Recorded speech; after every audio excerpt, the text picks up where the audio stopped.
Viewer discretion is advised. He raped me, stole my innocence, my security, threatened my life, threatened the lives of my family. I was 13 years old. I was 15 years old. I was 16 years old at the time. But he's one of the most prolific criminals California has ever seen. He was the boogeyman, and we didn't know when he was going to strike again. For 44 years, he was a shadow, a phantom that haunted the bedrooms of California. He was a master of evasion, a man who studied police tactics because, as it turns out, he was one of them. He committed over 50 rapes and 13 murders. He wasn't just a killer, he was a voyeur who stalked his victims for weeks, learning their routines, unloading their guns, and hiding in their closets. He was the Golden State Killer, and he had committed the perfect crime. He had outrun the statute of limitations on almost everything, or so he thought. But in 2018, the perfect killer was undone by a hobby. A distant cousin he had never met decided to upload their DNA to a family history website. And just like that, a 40-year-old wall of silence came crashing down. This is the story of Joseph James DeAngelo and the day his own blood betrayed him. We were just high school kids. It's the second known attack by the East Area rapist here in Modesto. This time it was a 15-year-old girl. Again, it was in a northeast Sacramento neighborhood. The 39th attack of the East Area rapist took place in this very nice middle-class neighborhood. A married couple in Sacramento woke up to find him standing in their bedroom doorway. They tied them up, assaulted the wife repeatedly.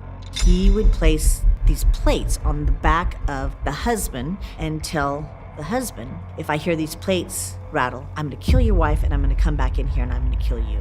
Like a movie villain, DeAngelo would also taunt his victims over the phone.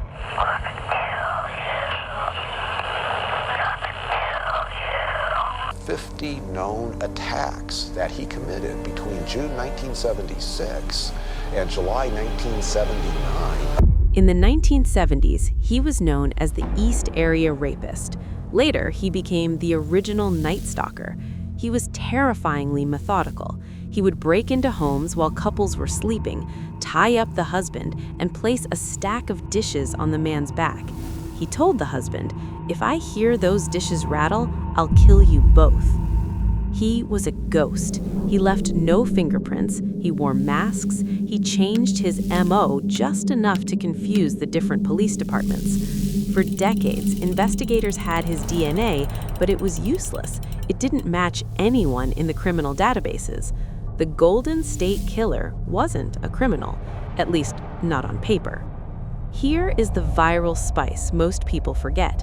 While the FBI was spending millions trying to find him, Joseph DeAngelo was living a perfectly normal life. To find out he had a wife and children? Last year, DeAngelo retired from SafeMart, where he worked as a truck mechanic for 27 years. His neighbors described DeAngelo as a complicated man. He was always friendly to all the neighbors and stuff.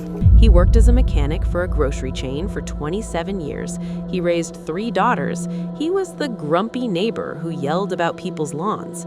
But before that, he was a police officer. He knew exactly how to avoid being caught because he knew how the hunt worked. He knew about transfer DNA. He knew about perimeter searches. He was a predator who had been trained by the very people hunting him. He knew everything about everything that needed to be known about law enforcement. It was sheer terror. He is the real-life version of Hannibal Lecter. For more than a decade, he's moving through the state. At that point in time, law enforcement is not conclusively connecting the dots that this is the same guy. Nobody even knows what he looks like. Fast forward to 2018. A retired investigator named Paul Holes had a crazy idea. He took the killer's DNA from a 1980 crime scene and uploaded it to GED Match, a public site where people trace their ancestors. It wasn't a direct match, but it was a third cousin. Now imagine the detective's desk, thousands of names. He had to build a family tree going back to the 1800s and then work his way back down to the present day. He was looking for a man who was in the right place at the right time, of the right age, with a history of violence. The tree narrowed, the branches fell away, until only one name remained at the bottom: Joseph James DeAngelo. The police didn't just knock on his door, they followed him. They watched him at the grocery store. They watched him at his home in Citrus Heights. They waited for him to throw something away. They snagged a piece of his trash, a discarded tissue. They ran the DNA. The lab technician didn't just find a match, they found a perfect biological signature.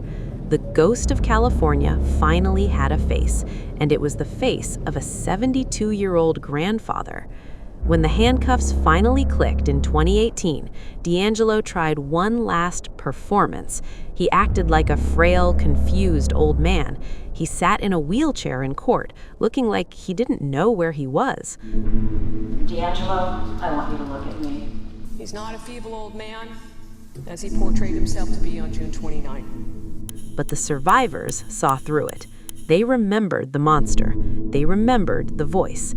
And eventually, the act crumbled.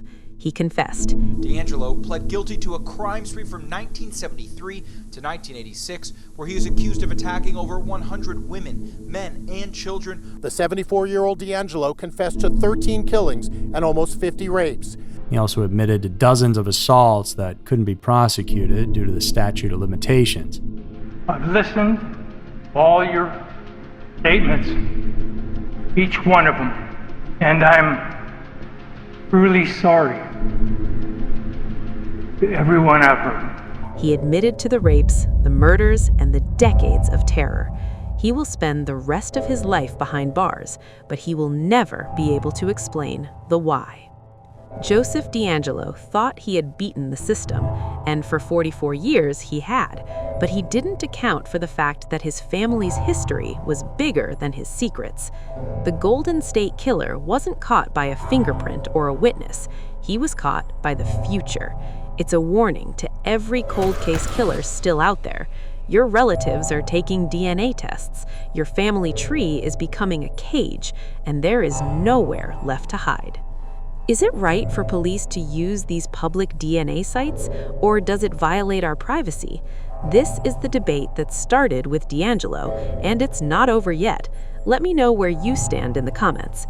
Hit that subscribe button for more cases where the past finally catches up. Thanks for watching.